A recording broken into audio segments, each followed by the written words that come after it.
은혜 받으실 말씀은 요한계시록 4장 5절에서 9절입니다. 보좌로부터 번개와 음성과 내성이 나고 보좌 앞에 7 등불을 켠 것이 있으니 이는 하나님의 7 영이라. 보좌 앞에 수정과 같은 유리바다가 있고 보좌 가운데와 보좌 주위에 4 생물이 있는데 앞뒤에 눈이 가득하더라. 그 첫째 생물은 사자 같고 그 둘째 생물은 송아지 같고 그 셋째 생물은 얼굴이 사람 같고 그 넷째 생물은 날아가는 독수리 같은데 4 생물이 각각 6 날개가 있고 그 안과 주위에 눈이 가득하더라. 그들이 밤낮 쉬지 않고 이르기를 거룩하다 거룩하다 거룩하다 주 하나님 곧 전능하신 이여, 전에도 계셨고 이제도 계시고 장차 오실 자라 하고 그 생물들이 영광과 존귀와 감사를 보좌에 앉으사 세세토록 사시는 이에게 돌릴 때에. 아멘. 임마누엘 성가대의 찬양과 니시오 기타르 연주가 있겠습니다.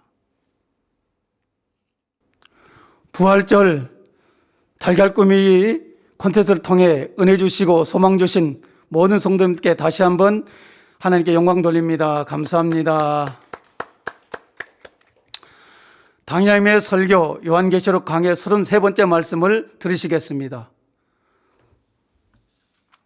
사랑하는 성도 여러분, 전 세계 및 전국의 지교회 성도 여러분, 지성전 성도 여러분, 전 세계 인터넷을 통해 예배 드리는 모든 성도 여러분, 시청자 여러분, 오늘 본문의 보좌로부터 번개와 음성과 내성이 난다는 것이 바로 아버지 하나님의 이러한 위엄과 영광과 권능을 의미하고 있는 것이지요.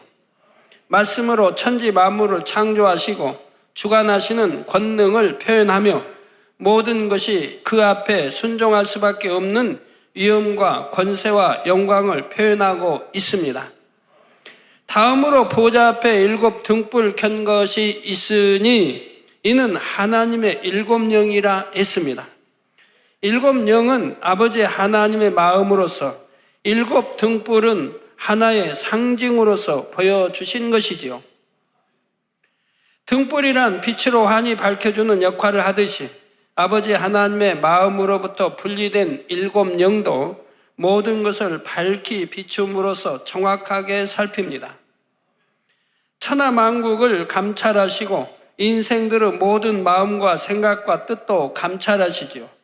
그래서 7 영은 측량의 기준이 되며 응답의 저울과 같은 역할을 합니다.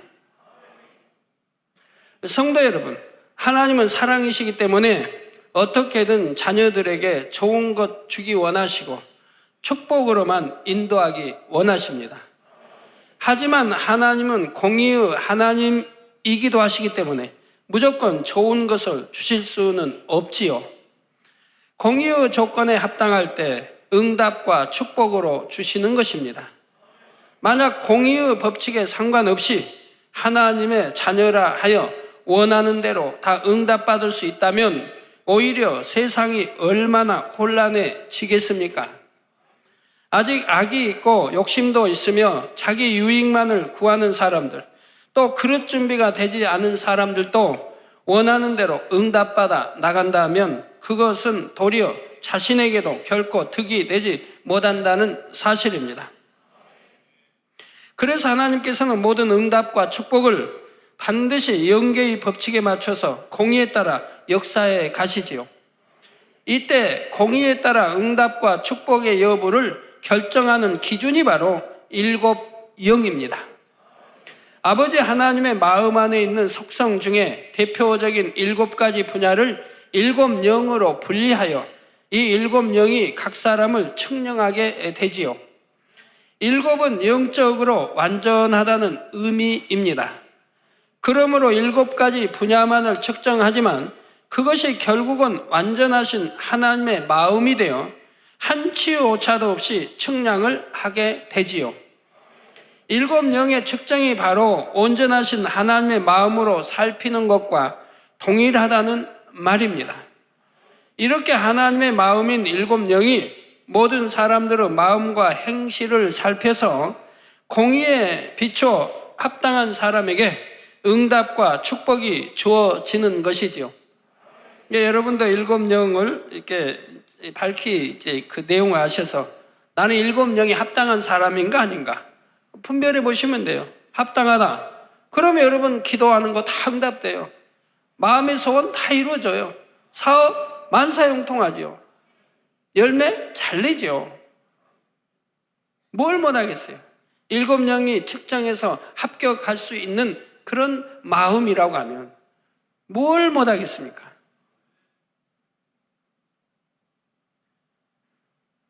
일곱 영이 측정하는 일곱 가지 분야에 대해서는 앞서 사대교회에 대한 말씀을 증거할 때 설명했습니다. 첫째는 믿음. 여러분 믿음이 어떠한가? 둘째는 기쁨. 항상 기뻐하라 말씀한 대로. 여러분 믿음이 있고 이런 소망이 있고 이런 사랑이 있다면 항상 기뻐할 수밖에 없죠. 그 다음 기도. 기도는 어떻게 해야 되고 늘 여러분 알려드리죠. 또 뭐 감사하시죠. 범사에 감사라. 항상 감사. 감사는 어떻게 나오냐? 다 설명들을 알죠. 꼭 계명을 지키는 거. 계명 지키는 게 하나님 사랑하는 거고 주님 사랑하는 거라고 구약이나 신약에 누누이 나오지 않습니까? 그래서 모든 계명을 지키는 거. 큰 거, 적은 거 할 것 없이 다 지킨다. 또 충성하는 거. 온 집에 충성. 모세가 온 집에 충성. 온유와 온 집에 충성. 그러면 하나님을 친히 대면하여 볼 수 있고 대면하여 말씀할 수 있었다 이 말입니다. 또 사랑, 영적인 사랑. 이렇게 일곱 가지 분야를 측정한다 했죠. 이런 일곱 가지 분야에 여러분이 합격할 수 있다고 하면 부족한 게 뭐가 있겠습니까? 따라서 여러분이 어떤 응답을 받기 위해서는 바로 이 기준에 비춰 자신을 돌아보면 됩니다. 물론 각 사람의 믿음의 분량에 따라 기준의 정도는 달라지지요. 일곱 영은 각 사람의 믿음의 분량을 고려하여 그의 수준에 맞게 측정하기 때문에 여러분이 자기 믿음의 분량에서 합당하다면 응답이 주어지게 되는 것입니다. 로마서 12장의 말씀을 하나님이 주신 믿음의 분량대로 생각해야 하라 이 말입니다. 믿음의 분량. 맞으면 나는 믿음도 없는데 큰 믿음 가진 것처럼 행세도 안 될 것이고 자기 믿음의 분량 그 안에서 또 측정이 되어진다 이 말입니다. 또한 여러분이 스스로를 돌아보아 내가 영으로 얼마나 들어갔는지를 살피는 것도 바로 이 일곱 영을 통해 측정해 보면 됩니다. 물론 영으로 이룬 정도를 측정하려면 팔복, 사랑장, 성령의 9가지 열매에 자신을 비춰보면 되지만 일곱 영을 통해서도 모든 것을 종합적으로 압축하여 살펴볼 수가 있지요. 그러므로 여러분은 야고보서 1장 22절에 너희는 도를 행하는 자가 되고 듣기만 하여 자신을 속이는 자가 되지 말라 하신 대로 들은 말씀을 반드시 행하시기 바랍니다. 도를 행하는 자가 되라. 듣기만 하여. 여러분 중에 이렇게 듣고 계시지 않습니까? 이렇게 듣기만 하여 자신을 속이는 자가 되지 말라. 저 이렇게 듣고 들었으니까 알지 않습니까? 듣고 이 도를 행하지 않는다고 하면 자신을 속이는 자라 이 말입니다. 자신을 속이는 자라. 믿습니다 하는 것도 거짓말이요. 하나님 사랑합니다 하는 것도 거짓말이요. 다 거짓말이라 이 말이에요. 뭐 자기를 속이고 있다 이 말이에요. 너희는 도를 행하는 자가 되고 듣기만 하여 자신을 속이는 자가 되지 말라. 그래야 응답도 받는 것이고 영으로도 들어올 수가 있지요.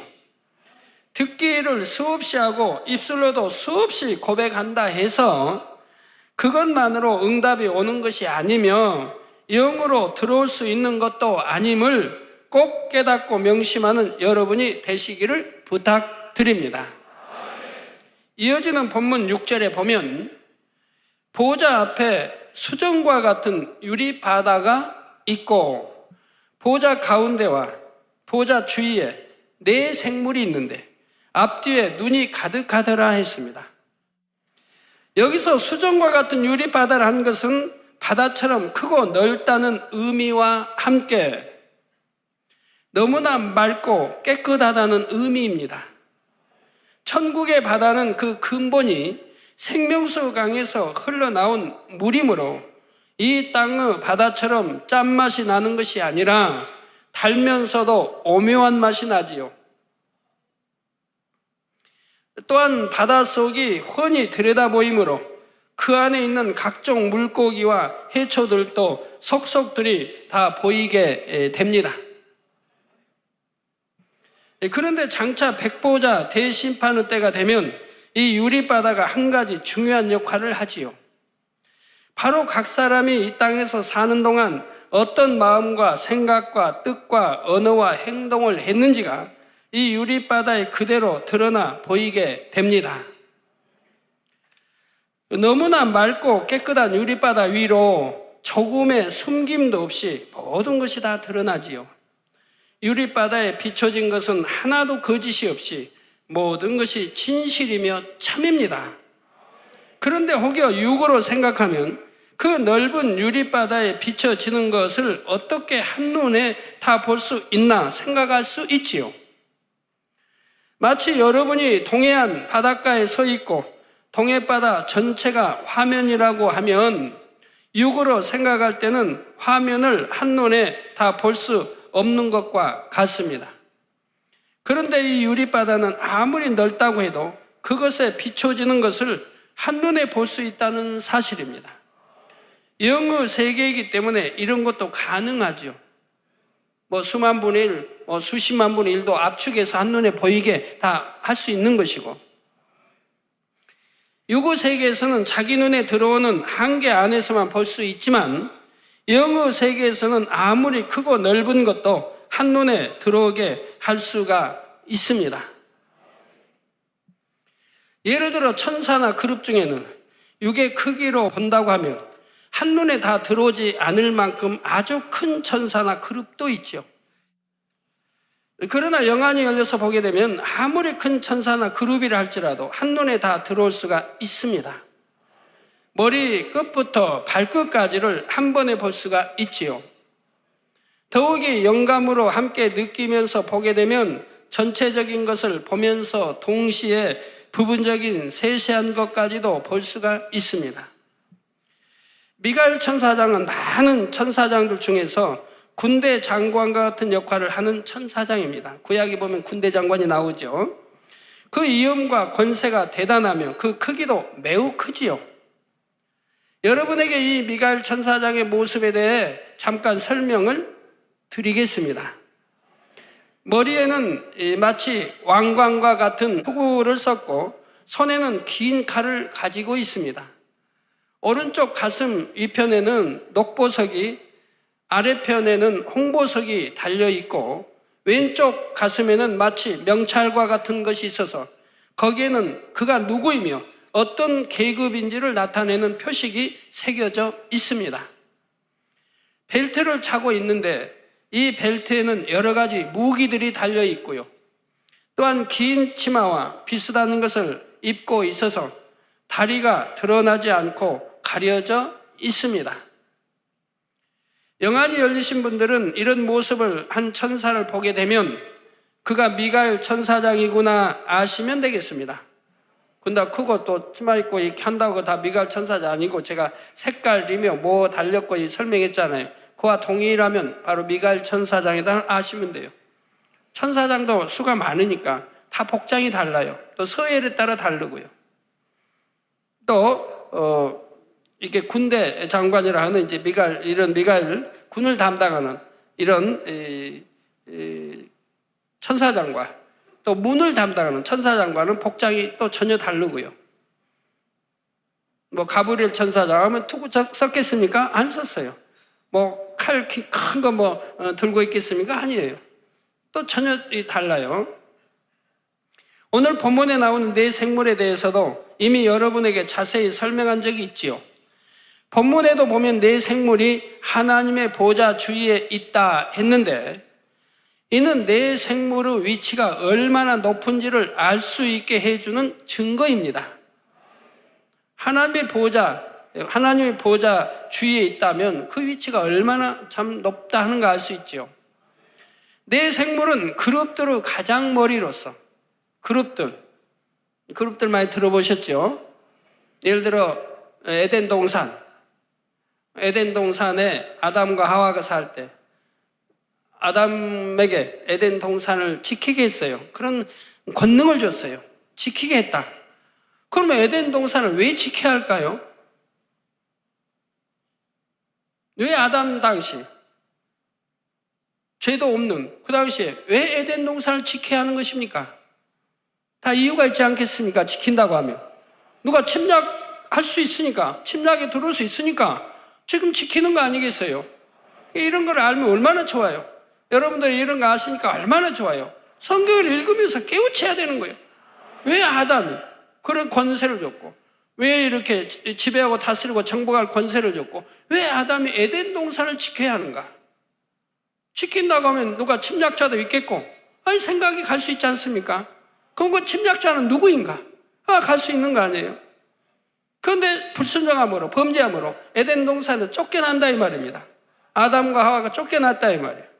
아담과 하와만 쫓겨났지 아담과 하와가 낳은 자녀들이 쫓겨났단 말은 없어요. 아담과 하와가 따먹었으니까. 하와가 따먹고 주니까 아담도 먹었으니까 결국 둘이 먹었다 이 말입니다. 그래서 둘이 쫓겨났다 이 말이에요. 쫓겨나니까 이제 지킬 사람이 없으니까 하나님이 누구 보고 지키라고 그래요? 두루 도는 화영금과 그룹들로 지키게 하지 않습니까? 그룹들. 거기서 그룹들이 나오죠. 이 그룹들의 바로 머리가 내 생물이라 이 말입니다. 그 내 생물 그룹들을 가장 머리로서 마치 호위대장과 같이 하나님을 가장 가까이에서 모시는 존재 중에 하나이지요. 그 권세 역시 대단하며 그 위하에 있는 수많은 그룹들을 지휘합니다. 때를 따라 하나님의 명령을 직접 받아 수행하기도 하지요. 내 생물에 대해서는 계시록과 함께 에스겔서에도 자세하게 설명되어 있는데 그 내용만 보아서는 내 생물의 모습을 정확하게 그려내기란 쉽지 않습니다. 영안이 열려 직접 보아야만 알 수 있고 또 하나님이 설명해 주셔야만 정확하게 알 수 있는 거예요.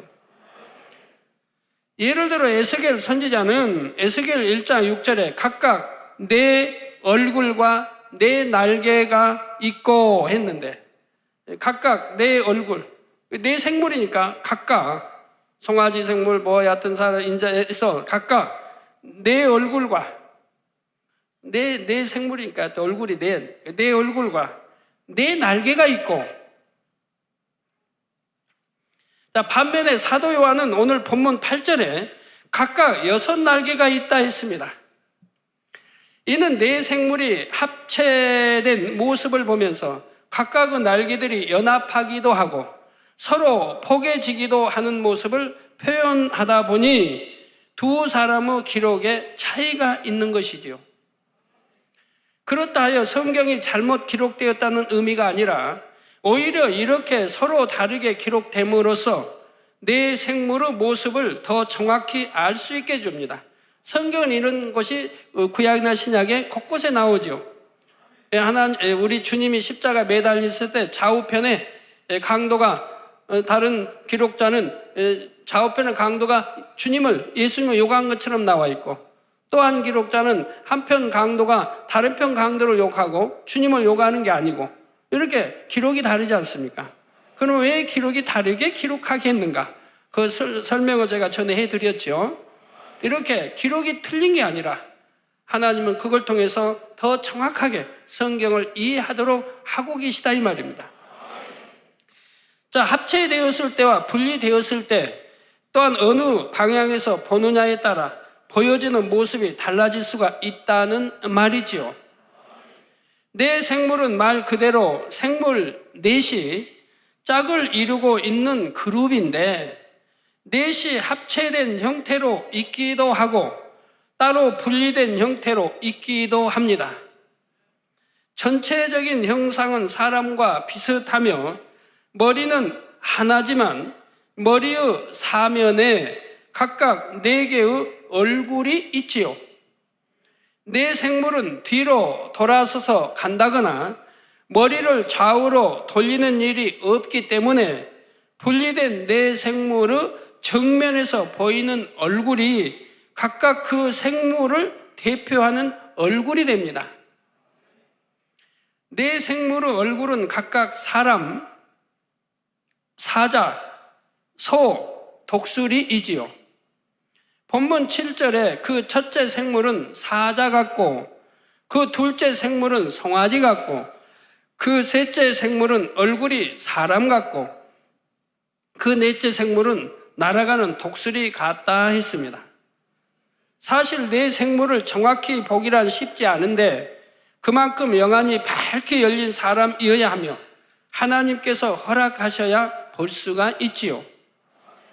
네 생물은 특별한 경우를 제외하고는 하나님 보좌 주변을 떠나지 않으며 그 역할이 매우 중요하고 은밀하기 때문에 하나님께서도 잘 드러내지 않고 가리우시는 것입니다. 그런데 저희 재단에는 수년 전에 이 네 생물의 모습과 역할에 대해 밝히 풀어주시고 영안이 열린 여러 사람들에게 보여주셨습니다. 네 생물은 일반 천사나 천군과 달리 매우 무섭고 보는 사람에게 위협까지도 느끼게 합니다. 전체적인 색상도 조금 어둡고 진하며 매우 강하고 단단한 느낌을 주지요. 하나로 합체되어 있던 네 생물이 어떤 명령을 수행하려고 할 때는 순식간에 해체되면서 사방으로 날아갑니다. 그러니까 네 생물이 합체돼서 하나를 이루고 있다가 이제 어떤 사명을 감당하기 위해서 해체된다 이 말이에요. 넷이 분리되겠죠. 딱 해체됩니다. 그 해체되면서 사방으로 날아간다 이 말입니다. 사방으로 날아가니까 한 생물은 동으로 날아가고 한 생물은 남으로, 한 생물은 서로 북으로 이렇게 날아간다는 뜻인가요? 네. 뭐 뒤로 도는 것도 아니고 뒤로 돌아 하는 것도 아니고 정면 보고 가는데 앞만 보고 그냥 가는데 해체돼서 사명 감당하려면 동서남북으로 흩어질까요? 아니죠? 내 생물은 앞만 보고 가도 그 행동이 너무 순식간이고 빠르기 때문에 아무 지장이 없죠. 내 생물은 항상 앞으로만 곧게 행하며 그 날아가는 속도가 아주 빠르죠. 에스겔 1장 12절에 신이 어느 편으로 가려면 그 생물들이 그대로 가되 돌이키지 아니하고 일제히 앞으로 곧게 행하며 했고, 에스겔 1장 14절에는 그 생물의 왕래가 번개같이 빠르더라 했습니다. 그리고 본문 8절에 그 안과 주위에 눈이 가득하더라 말씀한 대로 이 네 생물은 온몸에 눈이 가득하지요. 이는 그들의 역할이 하나님 가까이에서 지키는 것이므로 당연히 주변을 빈틈없이 살피기 위한 것이지만 또 다른 목적은 하나님의 명령을 받아 이 땅을 두루 살피기 위한 것도 있습니다. 자, 네 생물은 마치 옛날에 왕에게 속한 의금부와 같은 역할을 하기 때문에 하나님께 직접 관련된 죄가 있을 때는 네 생물이 직접 나서게 되죠. 예를 들어 성령 회방, 모두 거역의 죄나 하나님을 심히 대적하여 공의의 선을 넘는 경우 바로 이 네 생물이 직접 나서서 재앙이나 환난의 심판을 내리게 됩니다. 그래서 바로 이런 성령회방 모두 거역의 죄, 하나님을 심히 대적하여 공의의 선을 넘는 경우 바로 이 네 생물이 직접 나서서 재앙이나 환난의 심판을 내리게 됩니다. 소돔 고모라의 심판이 내릴 때도 네 생물이 직접 명령을 받아 수행한 것이었으며 장차 7년 환난의 때에도 네 생물이 직접 관여하게 된다는 사실입니다. 그래서 이 계시록에도 또 네 생물을 보여주시고 있는 거죠. 그런데 네 생물은 전체적인 사명도 있지만 각각이 가지는 고유의 사명과 역할이 있습니다. 먼저 인자의 형상을 한 생물은 그룹들을 명하여 움직이는 권세가 있습니다. 모든 그룹들을 명해서 움직이는 권세가 있다 이 말입니다. 그가 입을 열어 명할 때 그룹들이 움직이지요. 둘째 하늘에 있는 그룹들도 그 인자 형상의 생물의 명령에 따라 움직입니다. 다음으로 독수리 형상의 생물은 하늘 문을 열고 닫는 권세가 있습니다. 이 독수리 형상 생물은 하늘 문을 열고 닫는 권세가 있다 이 말입니다. 제2하늘, 제3하늘, 제4하늘, 제4하늘의 영역은 잘 열어주진 않습니다. 그러나 하나님의 뜻이 있어 특별한 경우에 열어줍니다. 저 스데반 집사가 우리 주님이 하나님 보좌 우편에 서신 것을 보느라고 사도행전에 기록하고 있죠. 바로 이런 것은 넷째 하늘문이 열린 거예요. 이게 특별한 경우입니다. 왜? 우리 하나님이 그때는 지금 백성과 함께하지 않기 때문에 바로 넷째 하늘에 계시다 이 말이에요. 보좌가 넷째 하늘에. 우리 주님 집도 넷째 하늘에 계시다 이 말이에요. 그래서 넷째 하늘에 하나님 보좌 우편에 서신 것을 보았다. 넷째 하늘의 문이 열린 거라 이 말이에요. 우리 이제 천국 가고 천국에서 첫 예배 드릴 때는 아버지 하나님이 셋째 하늘에 내오셔서 셋째 하늘에도 하나님 보좌가 있으니까 거기에 좌정하셔서 이렇게 다 보시게 되지요. 그의 날갯짓을 통해 영계의 문이 열리지요. 따라서 하늘에 구름이 나오고 들어가는 것도 바로 이 네 생물이 둘째 하늘로 통하는 문을 열어야 가능하다는 사실입니다. 또한 영계의 문을 열어 이동하는 별을 보거나 이중 이상의 원형 무지개를 볼 수 있도록 하는 것도 바로 이 독수리 형상의 생물이 관여하게 되지요. 사자 형상의 생물은 재앙을 부리는 권세가 있습니다. 그가 입을 열어 불우재앙, 온역의 재앙 등이 임하게 하는 것이며 임했던 재앙을 거두는 권세도 있지요. 구약에 보면 온역의 재앙도 나오고 여러 재앙들이 나오죠. 또 불우재앙. 이러한 것은 바로 사자 형상의 생물이 주관하는 것이라 이 말입니다. 마지막으로 송아지 형상의 생물은 첫째 하늘에서 천기를 주관하는 권세가 있습니다. 구름을 모으거나 비를 내리게 하는 것 또는 비를 멈추거나 태풍을 움직이고 소멸하는 것 등이 바로 이 생물의 권세로 이루는 일들이지요. 네 생물은 이렇게 각각의 사명과 역할이 있지만 네 생물이 함께 연합하여 그 엄청난 권세로서 동시에 역사하는 경우도 많습니다.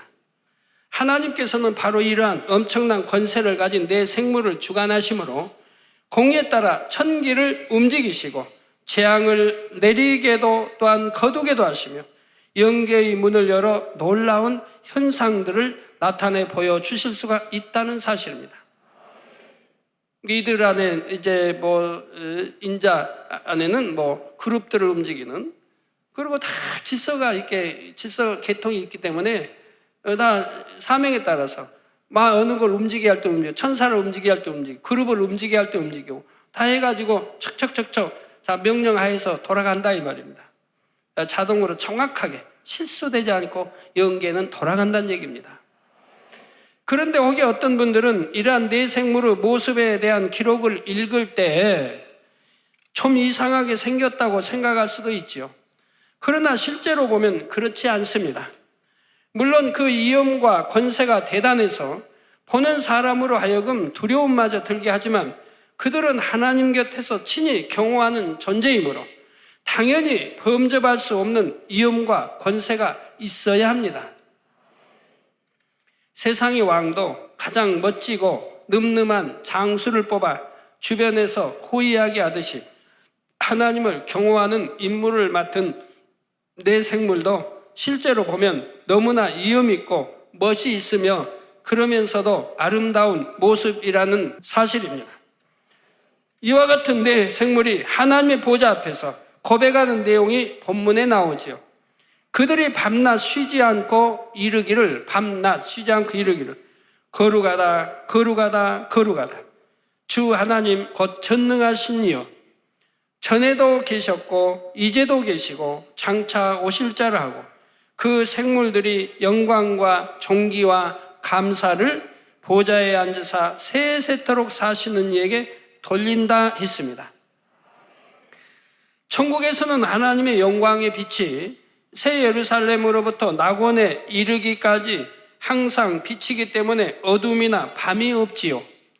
그럼에도 밤낮이라 표현한 것은 이 땅에 살고 있는 사람들 편에서 이해할 수 있도록 표현한 것입니다. 즉 쉬지 않고 항상 그렇게 한다는 뜻이지요. 성경의 표현 중에는 사람이 육으로 생각하면 오해되는 표현들이 종종 나오는데, 예를 들어 쉬지 말고 기도하라 해서 그것이 24시간 1년 내내 기도하라는 뜻은 아니죠. 문자적으로만 보면 문자적으로 성경을 이해하고 하는 사람들이 있거든요. 그걸 문자적으로 믿어야 된다고. 하여튼 문자에 기록된 대로 영적으로 뜻을 풀어서 믿어야 되는데 문자적으로. 그러면 이런 사람들은 쉬지 말고 기도하라면 쉬지 않고 계속 기도만 하고 있어요. 밥 먹을 시간이 없고 잠잘 시간이 있어요. 쉬지 말고 기도하라는데 육으로 풀면 그런단 말이에요. 그러니까 이 쉬지 말고 기도하라는 뜻이 영적으로 뭔가를 우리가 알아야 되는 거죠. 성경은 다 그렇게 돼 있어요. 육으로, 사람이 이제 육으로 이해할 수 있게 육으로 기록되지만 이 안에 기록되는 하나님의 마음과 뜻이 무엇인가를 알아내야 된다 이 말이에요. 그래야 그걸 알고 그걸 믿고 행해야 된다 이 말입니다. 그래야 그것이 온전한 믿음이고 행함이고 사랑인 거지요. 육으로 문자로 보고 하면 안 된다 이 말이에요. 항상 기도하는 마음으로 그 중심이 하나님을 향해 있으라는 뜻이죠. 그리고 성경에는 하루에 3차례면 3차례, 때를 따라 또 이 습관을 쫓아 기도하게 또 하셨던 것이고요. 그래서 성경에 보면 주님도 3차례 이상 하셨겠고, 베드로든 하나님의 주님의 그 뜻을 잘 아는 분들은 하루에 3차례씩 기도하는 장면이 나오고, 다니엘은 구약도 신약도 그러죠. 기도하는 시간에는 당연히 중심을 모아 하나님 앞에 기도를 드려야 하는 것이고, 기도하지 않는 시간이라 할지라도 마음만은 항상 하나님을 향해 있으라는 뜻이죠.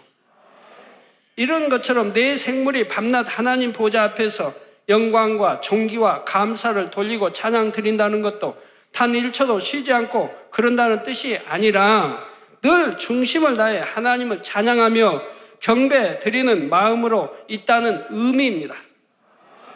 그냥 쉬지 않고 밤낮 없이 그냥 계속 찬양만 하면 아버지는 그 계속 찬양만 들으셔도 그것도 피곤할 일 아닙니까? 자, 때로는 실제로 들리는 음성으로 고백하기도 하고 때로는 들리지는 않지만 마음으로 고백할 때도 있죠. 그런데 천국에서는 실제로 늘 찬양이 끊이지 않습니다. 끊이지 않는다고 우리 하나님이 듣기 싫으시기가 아니라 은은하게 잠잠하게 필요에 따라서 다 찬양이 울려 나온다 이 말입니다.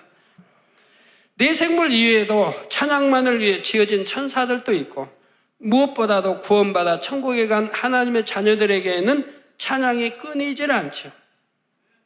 영원히 쉬지 않고 하나님을 찬양하고 경배한다 해도 어찌 하나님으로부터 받은 은혜에 대한 감사를 다 할 수가 있겠습니까? 천국 곳곳에서는 늘 연회가 베풀어지므로 그곳에서 누구든지 마음껏 찬양하며 하나님께 마음으로 향을 올려 드릴 수가 있지요. 또한 연회가 아니라 해도 얼마든지 찬양으로 하나님께 영광을 돌릴 수가 있고요. 자, 소리나는 찬양으로도 마음의 향으로도 마음의 감동함으로도 드리는 것입니다. 이처럼 내 생물도 그 중심으로 항상 하나님을 경외하며 찬양하고 있는데 하나님 앞에 거룩하다 고백하고 있지요. 베드로전서 1장 16절에 기록하였으되 내가 거룩하니, 즉 하나님 아버지, 하나님 내가 거룩하니 너희도 거룩할지어다 하셨느니라는 말씀대로 하나님은 거룩하신 분이며 자녀된 우리들 역시 거룩해지기를 원하십니다. 그래서 명령이에요. 하나님이 내가 거룩하니 너희도 거룩할지어다, 거룩하라고 명령하신 거예요.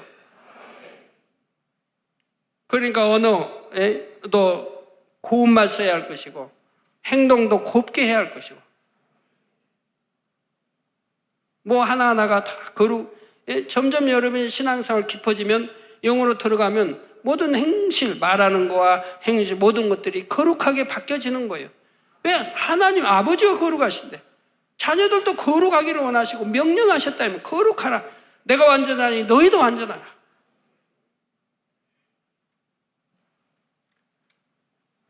그런데 신앙생활 5년, 10년에도 여전히 거룩하지 못하면 이 말이 되겠습니까? 입술의 말도 고와져야죠. 그러므로 아버지 하나님을 닮아 진정 자신도 거룩해진 자녀들이 그 입술로 하나님을 찬양할 때라야 하나님께서도 그것을 기쁘게 받으시지요. 천국에 가면 낙원에서부터 새 예루살렘에 이르기까지 모든 천국 백성들이 하나님을 찬양할 텐데 하나님께서 그 중에 누구의 찬양을 더 기쁘게 받으시겠습니까? 당연히 하나님의 거룩하심을 온전히 닮아 새 예루살렘에 들어온 자녀들의 찬양이지요. 이는 이 땅에서도 마찬가지입니다. 오늘날 수많은 사람들이 하나님을 찬양하지만 하나님께서는 그들의 외모나 육적인 실력을 먼저 보시는 것이 아닙니다. 마음 중심의 거룩함을 보시며 거룩한 중심을 가진 자녀들이 올리는 찬양을 기쁘게 흠양하시는 것이지요. 더 나아가 중심의 거룩함을 이룬 자녀가 더욱 하나님을 기쁘시게 하고자 하는 마음으로 열심을 가지고 연습하고 다듬어서 곱고 아름다운 목소리로 올린다면 그것은 더 큰 기쁨이 될 수 있는 것이고요. 목소리가 곱고 아름다워서가 아니라 그처럼 곱고 아름다운 목소리로 찬양하기 위해 애쓰고 힘써 노력해온 마음의 정성을 기쁜 마음으로 받으시기 때문입니다. 이는 다른 분야에 있어서도 동일하게 적용됩니다. 가장 중요한 것은 마음 중심이지만 마음만 있다고 되는 것이 아니라 그 마음을 표현하는 행함 역시 중요하지요. 마음은 없이 외적인 행함만을 치중한다면 그것은 하나님께서 받지 않으십니다. 마음에 사랑도 없는데 내가 사랑한다고 해봐야 남편, 아내, 부부 살면서 마음에 사랑도 이미 식어져가지고 사랑도 안 하고 맨 눈은 딴 데 쳐다보고 딴 여자, 딴 남 쳐다보면서 아내씨 사랑해요 하면 그거 뭐예요? 입술로만 사랑하는 거지. 마음으로 사랑해야지. 그럼 또 마음으로 사랑하는데 입술로 고백을 안 해. 마음으로 사랑하는데도 사랑해요 고백도 안 해. 참 이것도 답답할 일이고 마음은 없이 외적인 행함만을 치중한다면 그것은 하나님께서 받지 않으십니다. 하지만 마음 중심과 함께 마음과 정성을 담은 행함까지 드린다면 그것은 더 진한 향으로 하나님의 마음을 감동시켜 드릴 수가 있다는 사실입니다. 그래서 요한일서 3장 18절에도 자녀들아 우리가 말과 혀로만 사랑하지 말고 오직 행함과 진실함으로 하자. 행함과 진실함으로. 행함과 진실함을 함께 말씀하신 것이지요. 그러니 장차 천국에 들어온 하나님의 자녀들이 이 땅에서 경작받으며 일군 영의 마음을 가지고 세세토록 변함없이 하나님을 찬양하며 마음껏 그 사랑과 감사를 표현해 드릴 때 아버지 하나님의 마음이 얼마나 기쁘시겠는지요. 그래서 특히 24장로와 같은 분들이 하나님 앞에 올려드리는 찬양과 경배는 더더욱 하나님의 기쁨이 된다는 사실입니다. 여기에 대해서는 다음 시간에 계속 살펴보겠습니다. 사랑하는 성도 여러분, 여러분이 장차 천국에 가게 되면 그때는 누가 시키지 않아도 또 앞에서 누가 인도해 가지 않아도 여러분의 입술에는 늘 찬양이 넘칩니다. 여러분 이 땅에서도 그런 분 계시죠? 그럴 때가 좋은 때죠. 여러분 입술에 항상 찬양이 넘칠 때 부엌에서 일을 하면서도 남편의 핀잔 맞고 남편은 핀잔하고 그냥 출근했어도 입에서는 찬양이 나오고 힘든 일이 있어도 찬양이 나오고 중심에서 막 우러나온 찬양. 이렇게 찬양한 분들은 참 행복하지요. 성령의 충만함을 입고 있으니까 행복하지요. 자, 감사의 고백이 넘치며 하나님을 경배하고 영광 돌리는 고백이 항상 끊이지를 않지요. 마음에서부터 샘솟듯이 감사와 기쁨과 은혜가 넘치기 때문에 그것을 표현하지 않을 수가 없는 것입니다. 그렇다면 지금 여러분의 모습은 어떠하신지요? 지금 이 땅에서도 그런 분이 있다면 그분의 마음에는 분명 천국이 가득할 것입니다. 적어도 영으로만 들어가도 이렇게 될 수 있지요. 그리고 그 기쁨과 은혜는 이 세상에 무엇도 빼앗아갈 수가 없습니다. 이 좋은 것을 여러분도 누리고 싶지 않으십니까? 여러분 모두에게 길은 열려 있습니다. 이제는 더 이상 유구 세상에 온갖 근심과 염려와 고통 가운데 머물면서 주저하는 분들이 없기를 바랍니다. 사랑하는 성도 여러분, 천국에 가면 그때는 누가 시키지 않아도 바로 옆에서 누가 인도해 가지 않아도 여러분 입술에 늘 찬양이 넘친다고 하는 사실을 아셔야 됩니다. 여러분 신앙생활도 지금도 그렇게 하셔야 됩니다. 찬양이 넘쳐나는, 기도가 항상 기도가 하고 싶은 아버지와 대화니까, 사랑하는 아버지, 첫째로 사랑하는 하나님 아버지와 주님과 대화이니까 항상 기도가 끊이지 않아야 할 것이고, 감사의 고백이 넘치며 하나님을 경배하고 영광 돌리는 고백이 항상 끊이지 말아야 합니다. 마음에서부터 샘솟듯이 감사와 기쁨, 은혜가 넘치기 때문에 그것을 표현하지 않을 수가 없는 것입니다. 그렇다면 지금 여러분의 모습은 어떠하신지요? 지금 이 땅에서도 그런 분이 있다면 그분의 마음에는 분명 천국이 가득합니다. 적어도 영으로만 들어가도 이렇게 될 수 있고요. 그 기쁨과 은혜는 이 세상에 무엇도 빼앗아갈 수가 없습니다. 이 좋은 것을 여러분도 누리고 싶지 않으십니까? 여러분 모두에게 길은 열려 있다 이 말입니다. 이제는 더 이상 유고 세상 온갖 근심, 염려, 고통 가운데 머물면서 주저하는 분들이 없기 바라요. 조금의 미련이나 주저함 없이 여러분을 유고 세상 가운데 붙잡아 두려고 하는 모든 것을 내려놓으시기를 바랍니다. 그럴 때 영으로 쏙 들어올 수가 있습니다. 그렇게 오래 걸리지 않아요. 영으로 들어오는 거요. 길을 알기 때문에 오래 걸리지 않아요. 그런 분들이 더 많이 나오셔서 이 땅에서도 장차 천국에서 느낄 기쁨과 감사를 누리며 늘 하나님 앞에 찬양과 존귀와 영광을 돌리는 여러분이 되시기를 주님의 이름으로 축원합니다. 들으신 말씀을 생각하시면서 기도하시겠습니다. 할렐루야. 아버지 하나님 감사합니다. 오늘 또 아버지 또 계시록관을 통해서 7영에 대해서 들었습니다. 7영은 아버지 응답과 축복의 아버지 기준이 된다 했습니다. 또한 아버지 또 믿음과 아버지 기쁨과 기도와 아버지 또 감사와 계명과 충성과 사랑, 이런 말씀들이 더 깊이 새겨지게 하여 주시고, 또 내 생물의 아버지 또 사명과 역할에 대해서 귀한 말씀을 들었습니다. 그 말씀을 통해서 우리도 아버지 그 아름다운 천국을 향해서 아버지 달려가게 하여 주시고, 성결되게 하시고 온영을 이루가게 하시고, 힘차게 뜨겁게 주신 말씀이 생명되고 능력되어져서 날마다 더 아름답게 천성에 달려갈 수 있는 귀한 시간 되게 하여 주옵소서. 주여 감사합니다. 우리 주 예수 그리스도 이름으로 기도하옵나이다. 아멘. 당장님의 환자를 위한 기도를 받겠습니다. 아픈 것이나 연약한 곳 위에 손을 얹고 기도 받으시고, 아프지 않으신 분들은 가슴에 손을 얹고 마음의 소원을 위해 믿음으로 기도 받으시기 바랍니다.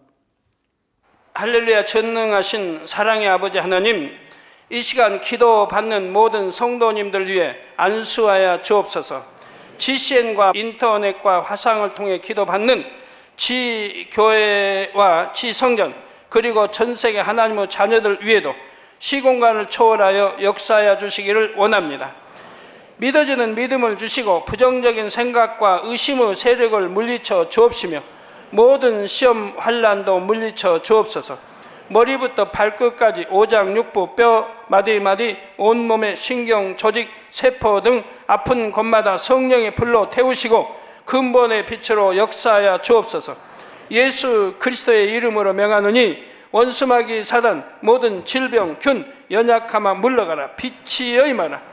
모든 불치 난치병도 성령의 불로 태워 깨끗하게 역사하여 주옵소서. 말라리아를 비롯한 모든 풍토병도 물리쳐 주옵소서. 감기, 기침, 열, 몸살, 독감 등 각종 유행성 질병도 다 물러가라.